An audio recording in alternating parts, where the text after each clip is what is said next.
Olá, sejam bem-vindos à nossa conversa semanal com o professor Luiz Pacheco, que fala sobre tecnologia e mercado.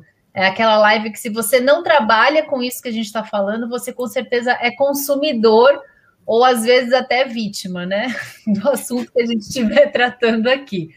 Hoje, especificamente, vamos falar sobre Open Banking. Estou bem interessada em ouvir os comentários e as perspectivas do Luiz aqui, que ele vai compartilhar com a gente. Então, a gente, semana passada, falou sobre um assunto intrincado aí, né, de roubos aí de celulares e tudo, e comentamos que o sistema financeiro do Brasil é um dos mais avançados do mundo, que muitas tecnologias que nós usamos nascem no sistema financeiro. E o Banco Central está, mais uma vez, promovendo aí grandes alterações, trazendo mais um sistema que vai trazer grandes mudanças aí na vida das pessoas. Então, vamos aprender o que é o Open Banking. Ó, gente, depois da live passada, eu até fui lá, liguei para o meu banco, cancelei o negocinho lá do... Como que chama, Luiz? O negocinho do cartão de crédito, que o cara só passa a maquininha assim perto e já... Plim, seu dinheiro já vai para lá. Então, é pagamento por aproximação, né, ou NFC, o Near Field Communication. Cancelado, gente. Pode vir com a maquininha, encostar no meu cartão. Se ele não entrar lá e não tiver uma senhazinha, não vai funcionar. Obrigada, Luiz, por me ajudar com esse assunto. Tenho certeza que quem esteve com a gente na semana passada se ligou também. Não precisava cancelar, que nem eu cancelei. O Luiz falou de uns cartõezinhos, umas capinhas, né, que bloqueiam o uso por aproximação, mas ó, já valeu aqui para mim. Tenho certeza que para quem está assistindo a gente aqui também, hoje Open Banking, então. Beleza, então até antes de falar do Open Banking, né, eu também fui checar de novo se o plastiquinho lá servia direitinho, né, e eu fui esse fim de semana numa loja de esportes, uma loja grande, que tem no Brasil também, e que vende bastante coisas de esportes, assim, e eles implantaram aqui um sistema de autopagamento, e você coloca os seus produtos que você escolheu dentro de uma caixa, né, um formato de uma caixa, e ali todos os produtos têm uma etiqueta RFID, e aí ele identifica os seus produtos e já bota no visor ali do caixa tudo que você está levando, né, tudo que você colocou ali dentro daquele box. E aí depois você faz o pagamento sozinho, né. E aí eu aproveitei que não tinha ninguém ali, porque é chato às vezes você ficar tentando passar com o plástico e atrapalhar a vida da pessoa, né? Tem fila no caixa e tal, né? Aí eu falei assim, vou aproveitar que não tem ninguém aqui, vou tentar de novo passar com o plástico para ter certeza, né? E passei, de todo jeito, não ia. Aí tirei do plástico, pá, na hora. Foi, que legal, então, hein? Realmente ele protege, tá tranquilo. Estou seguro aí com essa funcionalidade, né? Bem, então vamos lá, vamos falar hoje de Open Banking, que é um sistema que o Banco Central está implantando aí no Brasil. A gente pode passar para a próxima tela, em 4 etapas, né? Na primeira etapa, a fase 1, ela começou em fevereiro deste ano e previa aí o compartilhamento padronizado de dados entre instituições financeiras. Bom, aí você pergunta, mas espera aí, os dados por que uma instituição financeira vai compartilhar dados com outra, né? Na verdade, o objetivo aqui não era compartilhar, e sim preparar a infraestrutura. Então, é estabelecer aí os padrões de comunicação entre as instituições financeiras para que elas possam depois passar, então, a trocar os dados, né? Então, primeiro precisa estabelecer aí os protocolos, os procedimentos todos. Isso foi a fase 1, né? E a gente já entrou na fase 2, desde 13 de agosto, que é o compartilhamento de dados de clientes relacionados a serviços bancários. Por exemplo, né, contas e cartões de crédito, inclusão a cada 2 semanas de novos tipos de informações. Então, cada 2 semanas a gente vai incluindo aí outros tipos de operações financeiras dentro desse sistema. Na fase 3, que vai começar no final de outubro, a gente vai ter integração de serviços com transações de pagamentos, começando pelo Pix. Então, quando for compartilhar as informações, além dessas que já fazem parte da fase 2, a gente vai ter também o compartilhamento de informações sobre pagamentos. pagamentos que o cliente realizou, né, via Pix e outras ferramentas. E os bancos que tiverem, então, compartilhado essas informações, as empresas financeiras, não vamos falar só de bancos, né, mas todas as empresas financeiras, poderão oferecer, então, simulações de crédito, ofertas de crédito em geral para os seus clientes, né? E depois, na última fase, a fase 4, que termina em dezembro, ela prevê o compartilhamento de dados de serviços relacionados ao câmbio. Então, se você comprou dólares aí para viajar para Full Sail, vai aparecer lá suas operações de compra de dólar, né, seus câmbios aí, credenciamentos, seguros, investimentos, previdência, conta salário. Então, essa é uma etapa até chamada de Open Finance, né, porque toda a vida financeira do cliente pode ser compartilhada, né, fica aberto aí para quem estiver recebendo essas informações. Então, o banco vai saber até qual é o seu salário, se você tem aí compartilhado uma conta salário, né? Sabe aquela ficha que você preenche lá e diz assim, qual a sua faixa salarial? Você bota lá o que você achar que deve. Difícil, hein? Ou reduzindo para você não... Sei lá, por exemplo, eu não curto muito ter crédito, limite de cartão, essas coisas, porque eu acho arriscado, né? Então, se a gente diz que tem menos do que tem, né, os limites são menores. Então, ok, eu coloco qualquer coisa lá, né? Outras pessoas podem achar o contrário, querem mais limites. Então, elas vão dizer que ganham mais de salário, que tem mais rendimentos, né? Agora acabou isso. Você vai ter lá um compartilhamento de dados que vai vir lá o seu valor da conta salário e acabou. Não vai ter nem mais a pergunta de qual é o seu salário, tá? Bem, então essas são as 4 fases aí que o Banco Central está colocando, né, para todos os agentes do sistema financeiro, e fazem parte desse conjunto, né, de operações aí, mais de 1.000 empresas, né?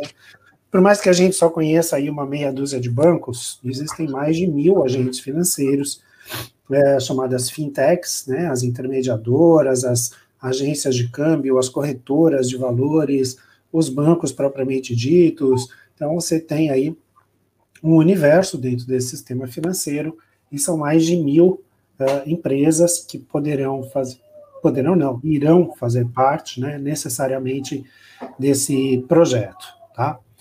Isso tem um motivo, né? Por que o Banco Central está colocando isso, né? A gente pode passar para o próximo slide. Quais são os benefícios, então, do Open Banking, né? Porque até agora a gente só falou de compartilhar dados e está soando meio estranho isso, né? Para que eu quero, afinal de contas, que meus dados sejam compartilhados com esses outros agentes do sistema financeiro, tá? Desce no outro slide, por favor, Carol. Então, a gente tem aí os benefícios do Open Banking, né? Esse material é do próprio Banco Central, diz que propicia, então, novos modelos de negócio entre os agentes financeiros, coloca o consumidor no centro da atenção, permite portabilidade de relacionamento entre instituições, o que é bem legal, porque você consegue, então, ter as mesmas condições em vários agentes financeiros diferentes, né? Então, imagina que você tem conta no banco X, desde que você tem conta em banco, você tem lá um histórico de muitos anos, e com isso você acumulou já um relacionamento, uma série de vantagens nesse banco. Pois bem, se você entra num banco novo, ele não te conhece, não sabe quem você é, ele não vai te dar nada disso. Agora, com o Open Banking, ele vai te conhecer, vai saber quem você é, e pode te dar as mesmas regalias que o outro banco estava te dando. Então, essa portabilidade de relacionamento, ela é possível por conta disso. Que você leva junto todas as informações, o seu histórico de boa pagadora, de boa investidora e por aí vai, e aí você pode, então, ter as mesmas regalias. Isso traz, né, maior transparência nas operações dos bancos e também maior competitividade, ou seja, existe uma chance, né, de que você tenha acesso, né, a mais agentes financeiros para poder comparar os seus serviços. Então, eles ficam conhecendo melhor quem você é, podem te oferecer os serviços e você tem mais players no mercado para você decidir com quem você vai operar, né? Então, sempre que existe maior competição, é melhor para o consumidor, né? E tem também a ideia da inclusão de segmentos desassistidos, né? O chamado classe que não está bancarizada. Então, é difícil que você tenha acesso a essa classe, né, que não é bancarizada, tenha acesso aos serviços financeiros, porque muita gente não tem hoje contas em banco, porque os bancos exigem alguns valores mínimos, né, de operações ou de valor depositado, coisas assim, e as pessoas não conseguem ter essa renda mínima, vamos dizer assim, e estão fora do sistema financeiro, né.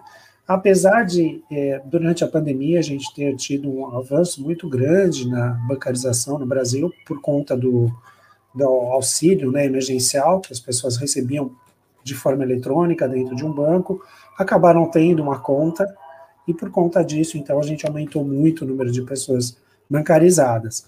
Mas essas pessoas só tiveram acesso a isso, a receber o auxílio emergencial, né?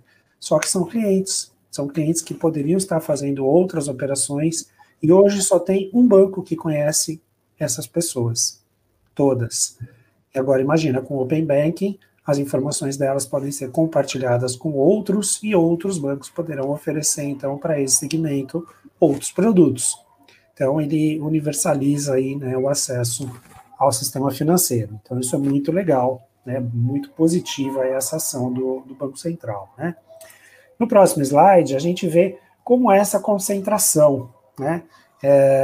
A gente tem ali os ícones, né, dos principais bancos em quantidade de ativos. Ativos significa todo o dinheiro que a gente colocou, né? A gente, pessoas físicas, jurídicas, todo mundo colocou dentro desses bancos, que são os ativos que eles trabalham no dia a dia, né? Então, a gente tem ali o Banco do Brasil, em primeiro lugar, maior número de ativos no país, depois o Caixa Econômica, depois Itaú, Bradesco, BNDES, Santander, e depois a gente tem outros bancos menores, né, e você vê que você tem aí, né, 10 players no máximo, concentrando 85% dos ativos. 85% de todos os ativos dos bancos estão na mão de apenas 10 players, né? Então, veja que eu falei de 1.000 agentes no passado, e só 10 deles têm 85% dos ativos. Então, veja como a gente tem espaço, né, para pulverizar isso e trazer muito mais competição aí para o mercado, tá? Acho que é importante esse fator aqui no Open Bank, né? Então, o que acontece? Esses grandes bancos que têm a maior parte dos ativos têm acesso a esses clientes para oferecer os produtos, né, bancários para eles. E os outros a gente nem conhece, nem sabe que eles existem. Eles não têm um poder de marketing, eles não sabem chegar, não conseguem chegar até nós, né? Então, eles têm uma competição desleal, vamos dizer assim, né, injusta, porque alguns têm, né, todo esse cadastro, esse conhecimento, esse histórico dos clientes e mais um capital grande para poder investir nas propagandas e chegar cada vez mais nos clientes. E do outro lado você tem os novos, os pequenos, que não têm nem o capital e nem o conhecimento do mercado. Então é uma concorrência muito desleal que o Open Bank deve mudar esse cenário, né? Então, sempre falando aqui inicialmente, né, dos fatores positivos, né? Agora vamos para o lado negativo, né? Tudo eita, demorou. Né? Demorou, né? Então pode passar para a próxima imagem, que é ilustrativa apenas, né? A gente fala de que como que é a mágica, né, de que o banco possa ofertar para nós a mesma condição de que o outro banco está fazendo, né? Esse banco que te conhece há 30 anos, tal. Bom, então, como a gente já adiantou, só pode fazer isso se ele souber do seu histórico. Então, o banco precisa saber do seu histórico para saber, colocar lá nos seus sistemas de risco, no seu data mining lá, e saber se você é uma candidata a ser boa pagadora ou má pagadora, se você vai ter investimentos de longo prazo, enfim, qual é o seu perfil de cliente no geral, né? Não dá para te oferecer um produto de prateleira sem conhecer, de fato, o cliente, né? Bom, e isso só se faz se ele tiver acesso às suas informações. Então, aquela informação que antes era proprietária de um único banco, com quem você manteve esse relacionamento durante muitos anos, para que outro banco possa te oferecer condições equivalentes, né, ele precisa ter acesso às suas informações, né? Então, é aí que nasce a ideia do Open Bank, é a troca de informações entre as instituições financeiras relativo aos seus clientes, né? E aí você vai falar, tá bom, então você tem poucos players que estão dominando o mercado, eles não vão ter o menor interesse em compartilhar essas informações com o restante do mercado. Não faz o menor sentido, né? Então, onde que nasce essa vontade, né? Nasce no cliente. É o cliente quem vai pedir para o banco compartilhar as suas informações, ok? Então, aí que ele vai ser obrigado, vamos chamar assim, a compartilhar as suas informações. Então, se você quer fazer uma operação financeira num agente financeiro novo, que não tem seu histórico, você pode pedir para o seu agente financeiro compartilhar as informações com essa nova empresa, para que ela tenha as mesmas condições de informações sobre você, para poder te oferecer o mesmo serviço, né? E você pode fazer isso com 10 empresas, por exemplo. Mas isso é uma prerrogativa do cliente, Luiz. Você diz, quero compartilhar com tal banco. Isso, é isso? Entendi. Você vai no agente que você quer fazer a operação, ele vai fazer lá o seu pré-cadastro e vai dizer assim, ok, a partir daqui agora eu preciso de mais informações suas. Eu preciso que você vá lá no seu banco e autorize ele me passar as informações. Deve ser tipo, uma vez eu fiz uma transferência de previdência, uma portabilidade de previdência. Uhum. Aí você tem a previdência num banco e você quer passar essa previdência para outro banco, você vai no outro, abre, daí você vai no que você tinha o dinheiro e fala que você quer transferir, uma coisa meio assim. Isso, exatamente. Né? Então, você vai numa, começa a fazer o seu cadastro, aí vai no outro, diz, ó, eu quero transferir para esse cara aqui as informações, e aí ele faz. Então, assim, é bem objetivo, né? Você quer transferir do A para o B, e não é para todo mundo. Então, você vai primeiro lá no B, faz uma parte da operação, diz, ok, agora vai lá no seu banco e diz que vai transferir para mim. Então, você vai lá no A, que é o seu, e diz, está transferindo a informação para o B. Né? É uma autorização explícita e limitada do A para o B. Né? Mas lembra que eu falei que você pode fazer para o B, para o C, para o D, para o E, para o F, para o G, para o H, para o I, geral, se você quiser. Né? Embora seja um por um, você pode fazer, porque, claro, você não vai fazer cotação só com um, né? Você vai fazer pelo menos 3 aí, se você tiver tempo, vai fazer com 5. Então, essa é a ideia, você pode fazer várias operações, né, de cessão das suas informações, tá? Bom, então, passando para o próximo slide, né, a gente tem um conjunto, né, de medidas que o Banco Central determina, né, para que haja proteção dos dados dos clientes. Então, só vai ser transferido mediante consentimento, autenticação e confirmação. Então, tudo que a gente tem trabalhado aqui nas lives, né, sobre criptografia, segurança, autenticidade, tudo isso tem que estar presente no sistema, né? Quando você vai lá no seu banco, diz, ok, eu quero que transfira do banco A, né, daqui para o banco B, tem que ter certeza de que é você quem está lá fazendo esse pedido, né, esse consentimento de autorização, e na hora que ele transferir as informações, no meio do caminho, ninguém pode ir lá capturar a sua informação. Ela tem que andar criptografada e segura até chegar no banco B. E o banco B passa a ser responsável por ter também as suas informações e segue toda a LGPD, que nós já trabalhamos aqui também, né? Todas as questões de sigilo, e está claro que ele recebeu as suas informações só para fazer aquela cotação para você e tudo. Então, tudo isso que a LGPD diz está intimamente ligada com o Open Banking. Existe aí todo um sistema de proteção que foi desenvolvido para isso acontecer, né? É claro que nós temos problemas de vazamentos, nós temos problemas de invasões, nós temos problemas que a gente sabe que é inerente à tecnologia, né? Tá, então a gente tem uma coisa que é mais um problema para se preocupar, e é verdade, né? Então, se tem uma série de vantagens a respeito do compartilhamento, da maior concorrência, da livre concorrência, da transparência, nós temos também os nossos dados, que antes estavam lá seguros em um agente financeiro, agora estará tantos com dúvida de se eles estavam seguros em um agente, né? Agora com dúvida se eles estarão seguros em vários. Exatamente, né?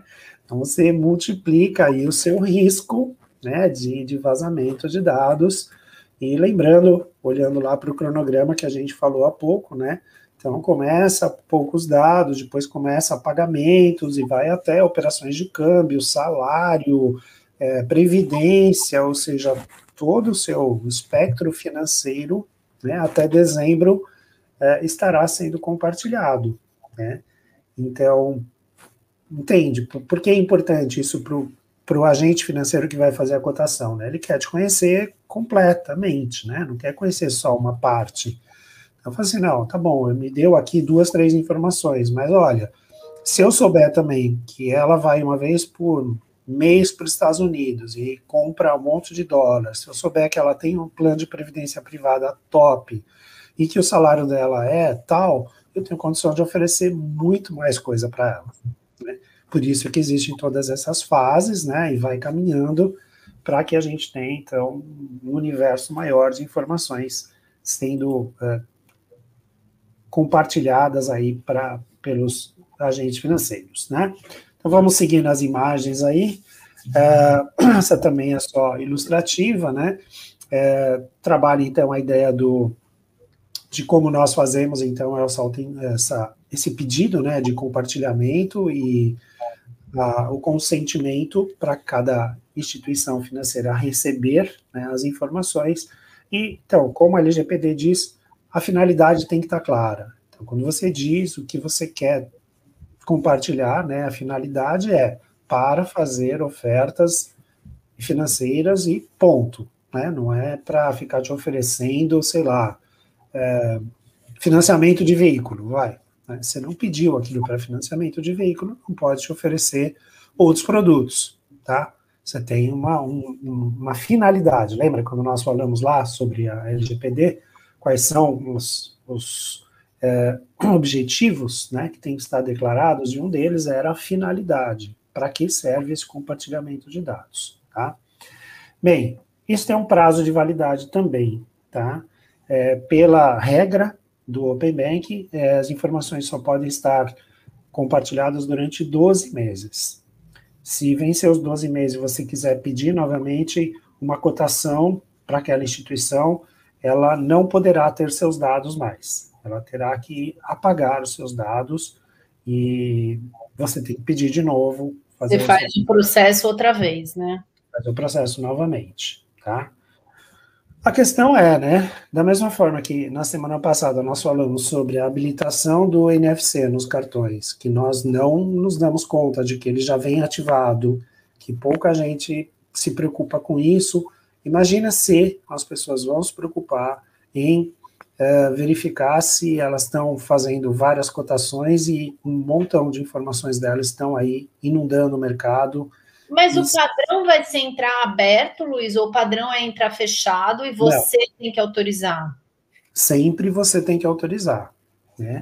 O que está sendo construído é uma estrada para os dados passarem de um lado para o outro, tá certo? Então, a construção é da estrada. Então, primeiro a estrada vai ter poucos dados, poucos veículos trafegando, depois vai aumentar o porte desses veículos que vai ter carregar dentro deles cada vez mais coisa. Mas a motivação é sempre do cliente. Nada existe trafegando nessa estrada se o cliente não disser eu quero fazer o compartilhamento de dados. Tá? A questão aqui, o que eu coloco em pauta, a discussão é assim, se eu vou fazer a cotação com 5 bancos e eu não fechar com nenhum, 5 bancos terão todos os meus dados durante 12 meses. Entendi. Você teria que fechar. É possível fechar? É possível fechar. Então, dentro de qualquer período, eu posso dizer, eu não quero mais. Então, eles são, né, como a LGPD diz, né, eu posso mandar um cadastro em qualquer lugar e logo em seguida dizer, me arrependi, eu não quero mais que vocês tenham meus dados. Eles têm que ter um jeito de certificar você de que eles apagaram seus dados. Né? Isso está lá na LGPD. E aqui vai ser a mesma coisa. Então, você pode entrar em contato com o banco e falar, olha, legal, já recebi sua cotação, não vou fechar com você, mas eu quero que você apague os meus dados. Não quero que as minhas informações fiquem aí. Difícil essa parte acontecer, né, Luiz? Difícil a gente se lembrar, né, e ter esse costume, né, de percorrer aí o rastrear, né, volta, né? Exatamente. Então, isso é um costume que a gente precisa mudar, né, é uma cultura que a gente precisa mudar pouco a pouco para que a gente não tenha problemas mais adiante, tá? Bom, mais uma imagem para frente, caminhando.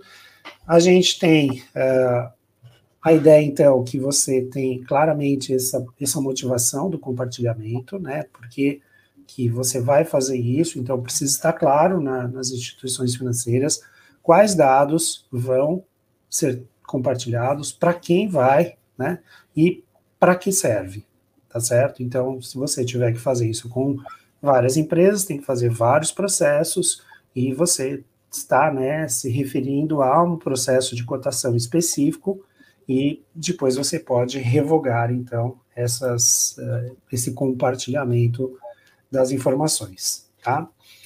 Bem, e a próxima imagem, né, eu trago aqui uma provocação, né, a gente sempre gosta de colocar uma pitadinha de arte aqui, né, e eu trouxe ali a capa do dilema, né, do dilema das redes, né, que é um documentário que trata muito bem sobre a questão de o quanto as organizações possuem, né, de informações sobre nós e como nós deveríamos estar atentos a essas questões, né, assuntos que a gente já abordou aqui em outras lives também, né, e em particular, por que eu trouxe, né, essa alusão, essa referência aqui a essa ideia dos dados, né, sendo compartilhados tão intensamente, né? Porque imagina que um dos maiores investimentos que toda empresa faz hoje em dia, né, é no marketing digital, é no conhecimento dos seus clientes.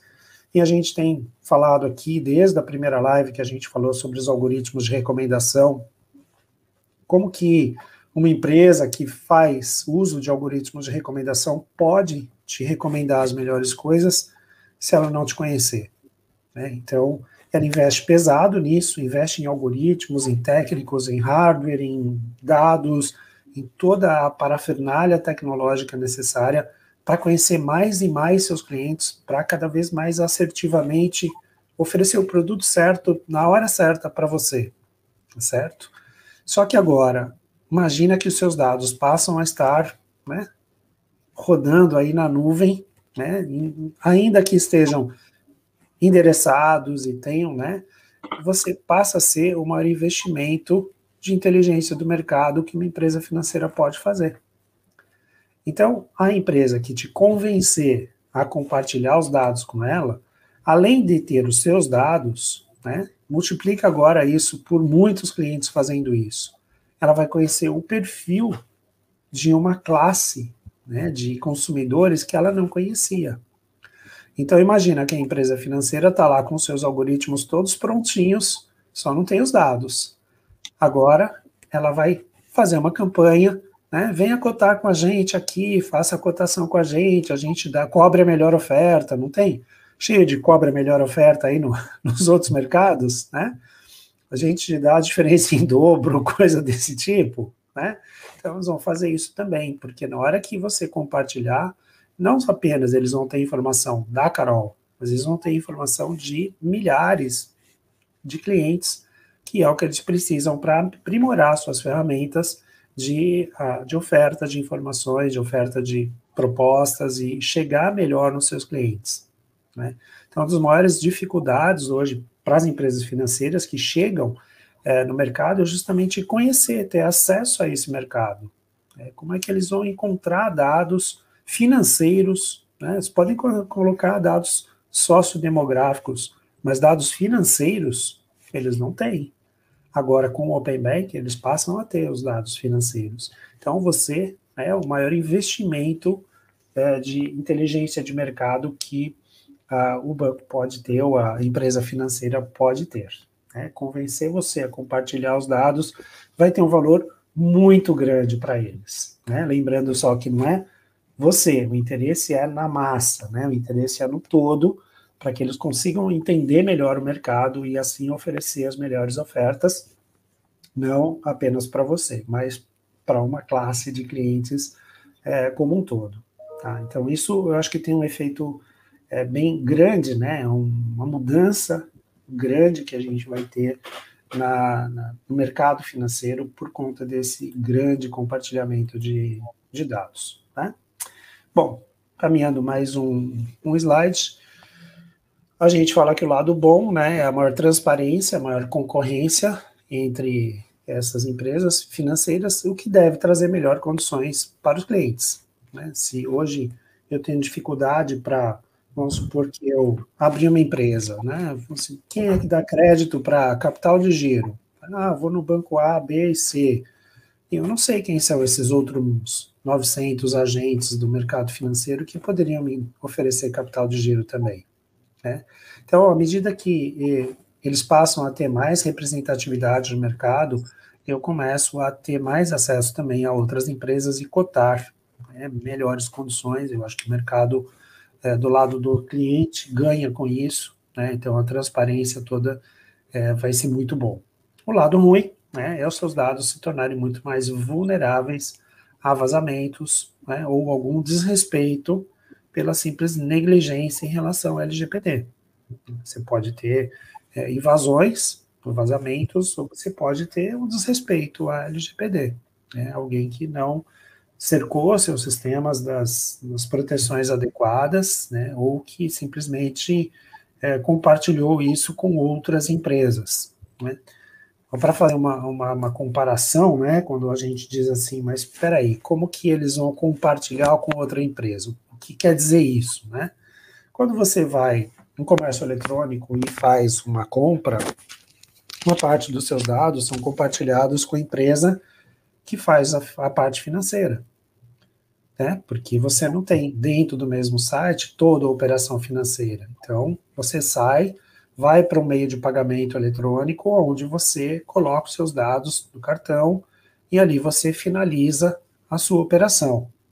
Só que, para fazer isso, essa empresa com quem você está comprando passou parte dos seus dados para a empresa do cartão, para ela poder checar se você é você, etc., se o valor da compra está dentro do seu limite, né?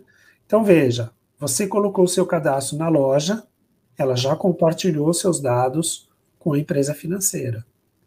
Aí, beleza, você concluiu a operação, o que vai acontecer agora? Eles precisam encaminhar o produto para sua casa. Então, eles vão compartilhar os seus dados com a empresa de logística. Então, veja, os dados estão sendo compartilhados já em 3 empresas. Tá certo? Então, tem 3 empresas diferentes já que têm a sua informação. Então, isso é uma coisa que talvez a gente não se dê conta, né? Fica preocupado, vou fazer, né, a compra naquela loja, será que é seguro, tal, mas sim, né, aquela loja quer dizer 3 agentes, né? A loja, o agente financeiro e o agente de logística.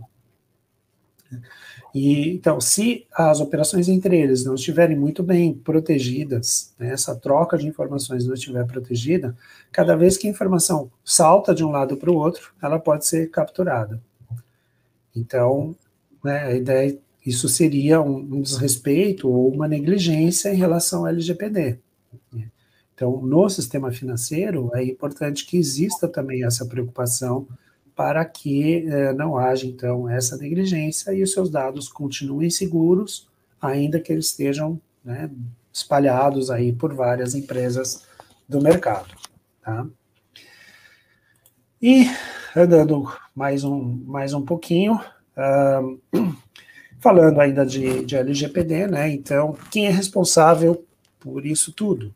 Né? Então, a responsabilidade sobre a segurança de dados é das próprias instituições financeiras. Né? Existe uma supervisão do Banco Central, em parceria com a Agência Nacional de Proteção de Dados, a ANPD, né, que até a gente falou aqui também, quando a gente tratou do assunto da LGPD, falou onde fazer as denúncias, deu lá o site da ANPD, o telefone da ANPD, você até falou que ia usar lá, né? E então existe uma parceria, né, do Banco Central com a agência e eles estão supervisionando então todo o sistema, né? Lembra que eu falei que a fase 1 é a preparação da infraestrutura para que essas informações caminhem de forma segura, criptografada, que não haja então a possibilidade dos vazamentos, né, dentro desse sistema como um todo. Então, existem regras bem específicas, regras que foram trabalhadas aí pelo mercado, sob a tutela do Banco Central, né, de que forma os dados vão transitar, quais são as medidas de segurança que precisam ser implementadas por cada instituição financeira para resguardar, então, as suas informações. Então, todos esses mais de 1.000 agentes financeiros, todos eles estão implementando essa segurança para que eles possam participar. Né? Porque se eles participarem e sofrerem alguma denúncia ou alguma invasão, alguma coisa assim, eles estão sujeitos às normas da LGPD. Né? E especialmente, né, eu diria que mais severos ainda do que a LGPD normal, por conta de fazer parte dessa supervisão do Banco Central. Né? Nosso Banco Central é muito rígido em relação às suas normas, e tem que ser, né, claro, a gente está falando de finanças diretamente, então ele pode sofrer sanções de sair do sistema, ainda que temporariamente. Então imagina que além das sanções da LGPD, né, que pode ter multa e uma série de coisas, ele pode ainda ficar fora do sistema. Agora imagina a situação de você, né, entrar em contato com uma instituição e dizer, olha, eu gostaria de fazer uma cotação com você. Ele vai te dar uma cotação padrão, porque ele não vai poder trocar dados com o seu banco para descobrir mais informações sobre você.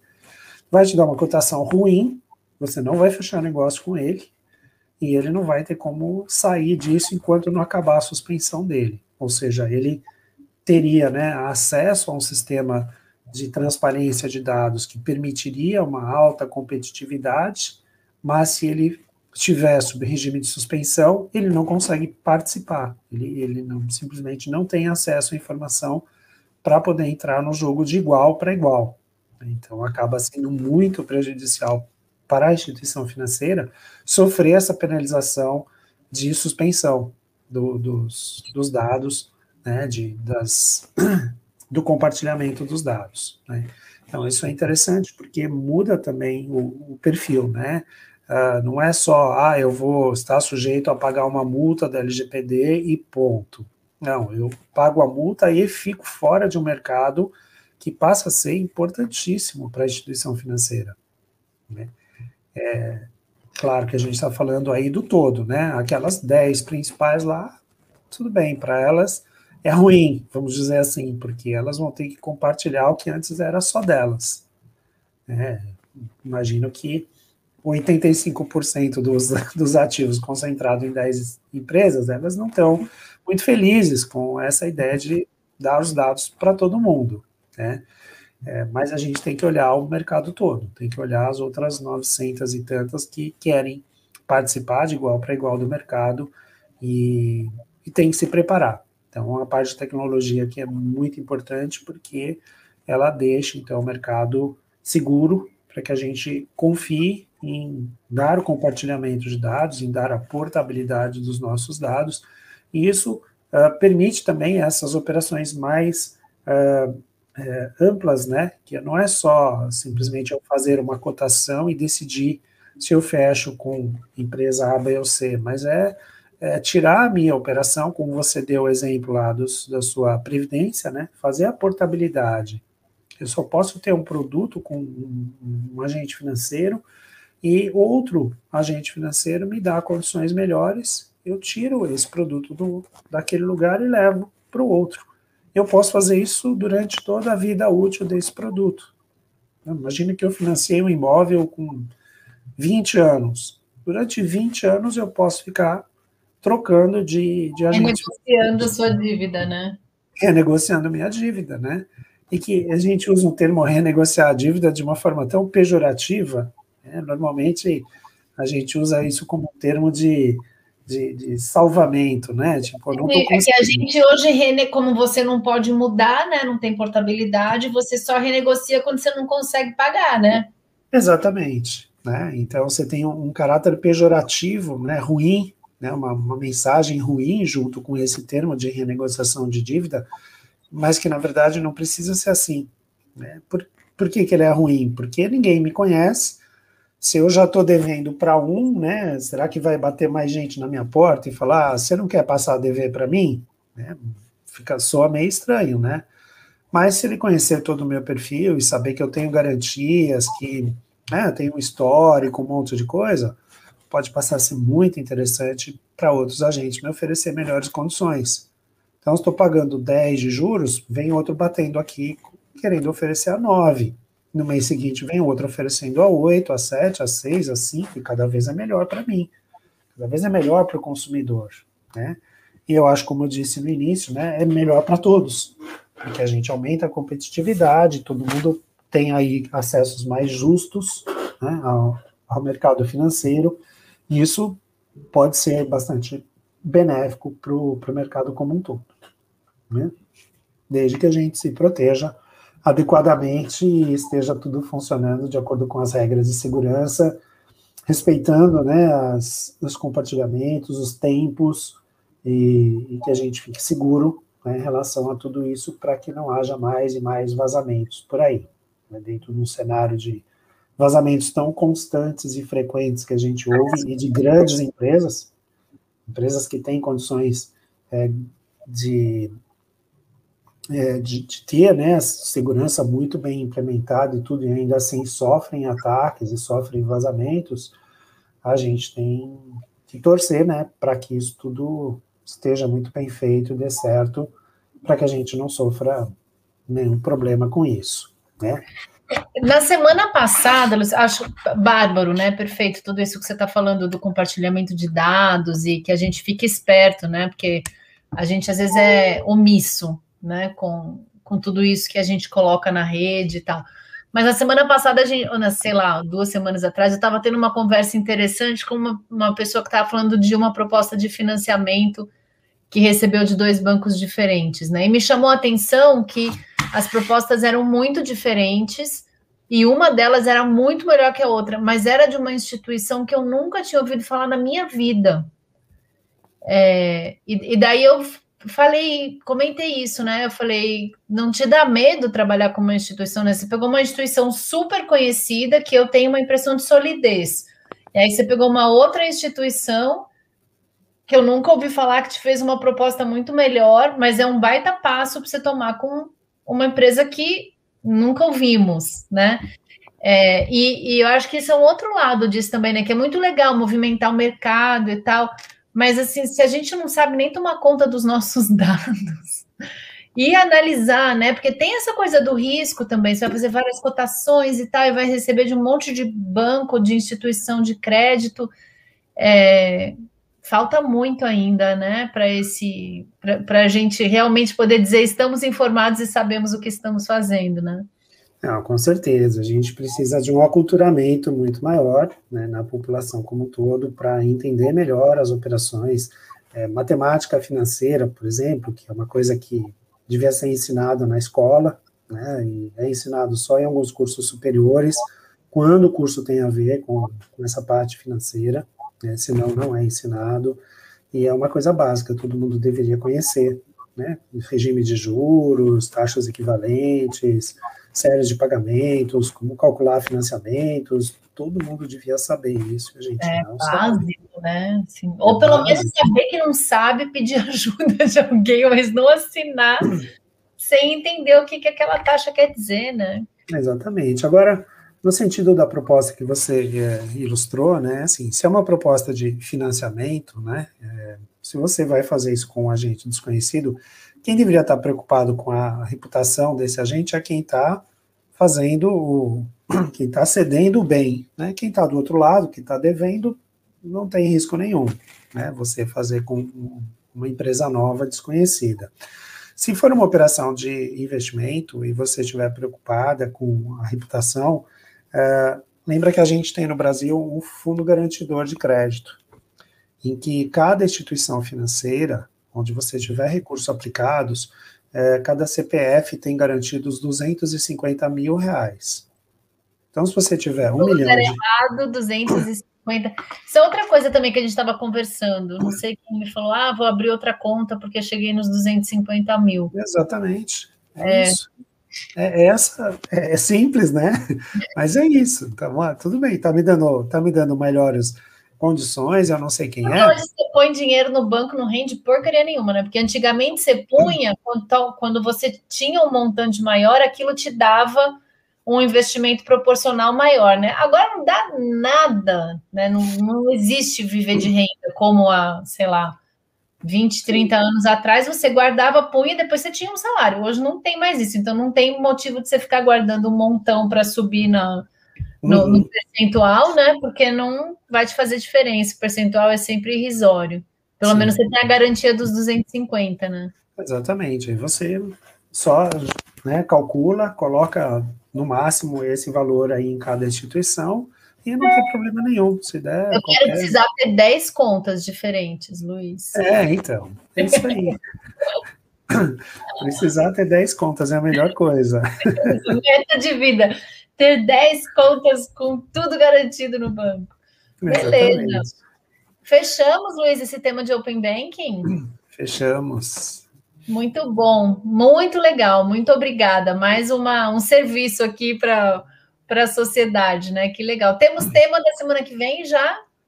Temos tema. A semana que vem nós vamos falar de umas curiosidades sobre um lançamento recente aí da empresa da maçã, né? Empresa da fruta, que lançou um produto novo, o iPhone 13, e queria fazer umas comparações, né, do primeiro iPhone com esse mais recente, né? Trazer algumas características tecnológicas dessa nova versão, mas não apenas apresentar as características e as vantagens, mas fazer algumas reflexões aí sobre o que era, né, o iPhone primeiro que foi lançado em 2007 e esse, né, o quanto evoluiu ou mudou essa tecnologia. Uma maçãzinha cara, hein, Luiz?